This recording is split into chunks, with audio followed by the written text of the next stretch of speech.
So, Matt, what are you up to today? What's happening in San Diego? It's beautiful. As we record this, it's October of 2019. We're just coming into the fall. I know you're traveling. You're up in beautiful and scenic New York City. So we each are experiencing fall on completely opposite ends of the country. There you go. It's a rainy day in New York, but And it's the what bit. event are you at, by the way? I am at an aviation leasing finance. It's an aviation finance conference called the Ishka Aviation Investival. So they've got a lot of bankers, a lot of bankers, a lot of leasing companies, some great topics Yeah, about aircraft finance and where the market's going. And it looks like there's some little bit of bumps, but generally clear skies ahead. So good. That's we'll awesome. see. And we're going to talk about culture today. So we're talking both from the company perspective, but also from the perspective of the executives in terms of what to look for when you go into a company. But let's start with the company's perspective and what culture means and why it's so important. Why do you feel so strongly about culture in a company? Hey, look, with culture in a company, it's interesting. What is a company culture? And it's a lot of different things. It's what's the culture of a company or of a country or a community. The culture of a company is very much the same thing. It's how people interact with each other. Are they aggressive? Are they a little bit more passive? Are they a little bit more thoughtful? Do they let people pick up the ball? Pick up the ball and run with it? Is it a culture of micromanagement? No, don't do anything unless you're told. Or is it a culture of it's easier to beg forgiveness than ask permission? So run with it until someone says stop. And in fact, in 2 weeks, I'm going to the NATA, National Aviation Transportation Conference, and I'm going to be speaking on this very topic. It's company cultures will make or break their hiring capabilities. Mm. Companies with really bad cultures, with CEOs who are disorganized or in disarray, or who micromanage, they will attract a certain amount of talent that just needs a job and will stick around. And then there's other companies where, like Google, you remember Zappos before Amazon bought them? Mm-hmm. Everybody said Yeah. Zappos just had the most wild culture. Yeah. Yeah. Yeah. Very famous. Like that was their claim to fame. And that's part of Yeah. why they got such good reviews around Las Vegas for being like the best place to work in Right. Vegas. Yeah. Yeah. And like the people were banging at their door. So, I think that's the one thing companies need to be really focusing on, and not just paying lip service to it. It's, hey, Mm-hmm. look, what are we, from a leadership down, point of view, what are we trying to become? What do we want to be? How do we get there? Mm-hmm.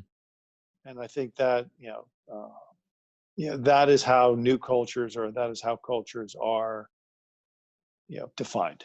Yeah. Yeah. And it's going to be interesting. One of the things that you're going to talk about on the podcast more as we come into the new year is just how executives can be more sought after.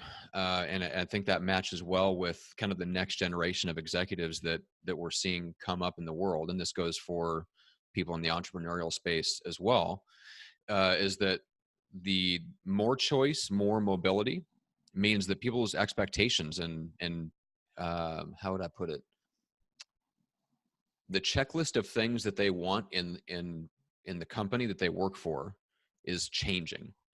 And Yeah. you're seeing that from both sides. You're seeing it change in the executives and what they're looking for as a candidate, and you're seeing it a little bit slower in what the companies are looking for from the executives, right? But they do need to be aware of it, that the culture that they're setting has to be attracted to the next generation of up and coming executives or Yeah. executives in the making. Look, I'm actually really bullish, and a lot of people, you hear the millennials don't want to work, or Gen Z or whatever. Hey, look, it's the same conversation every generation has had, for centuries. The kids, the kids these days. Look, I'm actually really bullish on the next gen. I do some mentoring at the University of North Carolina. I take a couple business school kids, and we mentor them. And this one fellow I'm mentoring, I said, what were your goals younger? And he says, hey, look, I wanted to make $100,000. So my brother and I started this little landscaping business, and I made $100,000. Mm-hmm. Now, I didn't do it all at once. It took me 2 summers, but I made $100,000. 20? I'm like, good for you. Yeah. So now he's going to come into corporate America. He's got he's getting a finance and marketing dual majors. He's coming into corporate America. Now this he's a thoroughbred. Mm-hmm. And, he's going to need to go to a company that will allow him to do.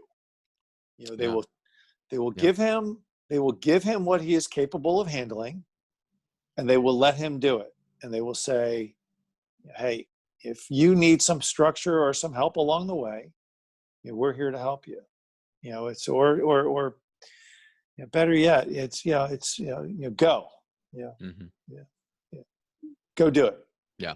You basically essentially give him, whether it's a project, a division, a business unit, something to where he can have complete ownership and just go do it. Because somebody that does that, somebody that builds and makes 6 figures in the space of 6 months over the course of a year, that's a person that has to be set free. Otherwise, they're essentially, it's just you're creating a ticking time clock until they leave and find what they think is a better opportunity. Right. And Steve Jobs has a saying, let's hire good people so they can tell us what to do, right. Not vice versa.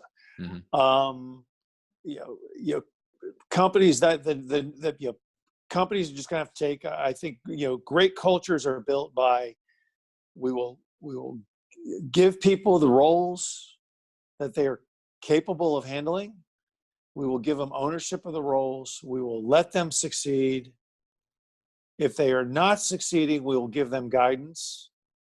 And if they can't succeed, we will either put them in different places, or we will, evaluate their ability to stay with the company for the sake of everybody else there. Like people who just can't get the things done, who over promise and under deliver. Mm-hmm. They can't handle an organization. Yeah. The people who under promise, or I should say, deliver on their promises, they want an organization where they can continue to thrive and continue to deliver. Mm-hmm. Agreed. On the flip side, go ahead. Well, I wanted to ask if you have any examples, just going back to the culture part because we talked a little bit about this before we hit the record button about core values, but we haven't really touched on that quite yet. What do you think about, like, when you look at a company, what their core values are versus the executives that they're bringing in? What are some of those maybe common mismatches in core values that can sink that new relationship? Well, we were talking a little bit offline. We won't talk about the company, but the CEO I was out with last night, and he's not happy with his head of sales. Okay. And we talked about it, and he says, I'm trying to drive a culture of ownership. I've got 1,001 things on my plate. I hired a head of sales to handle the sales part. I want him to take ownership of the sales part from the time a customer calls in to the time where signing contracts and delivering product. Case in point, the guy's been sitting on a customer's contract. All it needed was the CEO's signature for them to book the sale. Mm-hmm. He's been sitting on it for a week. Why didn't you run it over to my office and have me sign it? Mm-hmm. So the core the culture of ownership. It's like I think the core values companies want is, hey, look, we will deliver what we promise to our customers. We will give them high quality. We will stand by our product. We will deal honesty and integrity. Mm-hmm. On the flip side, what do companies want from their employees? We want you to take 100% responsibility for that which you are responsible for. Mm-hmm. And that includes raising your hand and saying, Houston, we have a problem. Right. I have a problem. Mm-hmm. That's it. Yeah. Yeah. The ownership conversation is interesting. I've been thinking a lot about that, and I don't quite have the answer yet, but I've been thinking a lot about the question, how do you set the expectations culturally for what proactive and ownership looks like?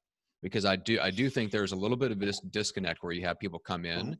and if they're used to a corporate environment where they feel like it's the boss that takes, like it's the person above them on the ladder that takes the mental burden of whether the job's being done or not, it's Mhm. hard to get them into the mentality of taking real ownership. And I think a lot of people just don't understand what ownership actually looks like, and I do think that might be an issue with the younger generation that's coming up, because we're delaying that longer and longer before that lesson gets driven home, right? That lesson used to be driven home in high school, and it used to be driven home on the farm when you were working in between, through the summers. Mhm. Now we don't do that anymore. Then it got pushed into college. Now colleges are not quite, as rigorous, and I don't think that's that culture of ownership is not really necessarily being driven home in college. Mhm. I think that's why people lean on, for example, they'll look for student athletes, Right. because that's one area of college where for sure that Right. at least theoretically that culture of ownership is driven home. Right. Hey, look, past performance does indicate future performance Right. in people, in my opinion. Yeah. Unless there's a remarkable change of thought. The Yeah. person who is saying the government needs to pay my student loans is probably not the person that I'm going to be looking to hire. Yeah. I want the person who says, I got the student loans. I'm going to go get these things paid off, come hell or Hmm. high water, in 5 years. Yep. It's on me. Yep. Uh, you know, the the expectation should be set at the beginning, and it's a very simple conversation. You are my head of sales. I want you to own the process from the way the website looks, acts, feels, Hmm. until product is delivered to the customer, and then we turn it over to customer service. Um, Tell me what you need, but also tell me, hey, I got it. Give me Right. a report once a week, so that I know you got it. And that, I think, is a very easy it's a very easy expectation to have. From the salesperson's point of view, the conversation is, what do you expect of me, as far as ownership of the website, as far as the 800 call in line, as far as customer touches, Hmm. whatever. What are your expectations? Yep. And it's a conversation. It's that conversation. Yeah. Um, you know, Tackling it on the front end is a whole lot easier than overcoming a lot of ambiguity. Oh yeah. Um, so, sat at lunch Yeah. yesterday. Sat at Hmm. lunch yesterday. Really capable executive. Guy I've known for a long time. Hmm. He just took a new job, and he says, "Yeah, I still don't understand how the CEO wants to communicate. I'm trying to figure out his style." I just looked at him and said, "Why don't you just ask him Okay. instead of trying to figure out? Why don't you ask him?" It's like, yeah, okay. In this case, it's a little bit of a harder conversation, but in most companies, asking your direct boss, "What's the best way for me to communicate with you?" Is it, it's a simple question. It's a 5-minute conversation, Hmm. It's true. especially if you're not having especially if you're having very challenging, you know, Hmm. you send an email and you get a blast, whatever. The email comes back and it's misinterpreted, or Right. uh, Yeah. Like that should send up a red flag for that conversation to take place immediately.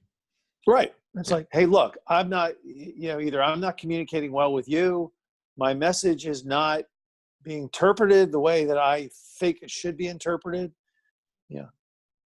Take Hmm. ownership of it. Say, hey, it's my responsibility to communicate up the chain Yeah. effectively as it is to communicate down the chain. And that, once again, lies on me. Yeah. So, 100%. Yeah. I love that mentality. That's I've been going back and rereading Extreme Ownership, and that's one of those things that the communication back up the chain is one of the things that I think people struggle with when they are younger in their careers, and the people that master it faster accelerate their careers. And then you figure it out as you go along that you have to take responsibility for every single part, including up the chain from you. So Right. yeah, I did that. That is something that I mean, basically we all need to be reminded of it, whatever up the chain means to us, whether it's clients, if you're an entrepreneur, whether it's the board, if you're the CEO, like there's somebody always up the chain, even if it's just the shareholders, but there's somebody always up the chain, and you have to manage to take ownership that direction too. So. Every situation that's ever gone south on me, I had some component of it. Yep. You know, not 100% to blame, but not zero either. Yep. You know, there's always some element to a victory or a defeat that falls on me. And I think, you know, that's where, but, you know, the company cultures that I think are great are the ones who, you know, give the expectations to the executives that they bring on board. Mm-hmm. They let them run with those expectations. And the people are then, you know, expected to either own up to the results or own up to the lack thereof. Mm-hmm. You know, and you know, I think that's what the next generations all want is, hey, we're capable. You know, let us run with it. Yeah. Cool. Love it. Well, I'd love to pick up this conversation because I think we can go deeper on the ownership mentality. We'll see if we can do that in another episode. But in the meantime, how do people reach out? How do they connect and stay in touch? 910-509-7129 is the office. Craig at northstaresg.com is the website, and all my podcasts and my rants and my, you know, overly caffeinated thoughts are all posted on my website. So come and join us there too. That's right. Well, better overly caffeinated than hopped up on some other substance. So that's makes for better writing. All right, Craig, this is awesome as always. Thanks so much for joining us for like this shorter, little in-depth episode. There you go. Thanks, Matt, for coming on.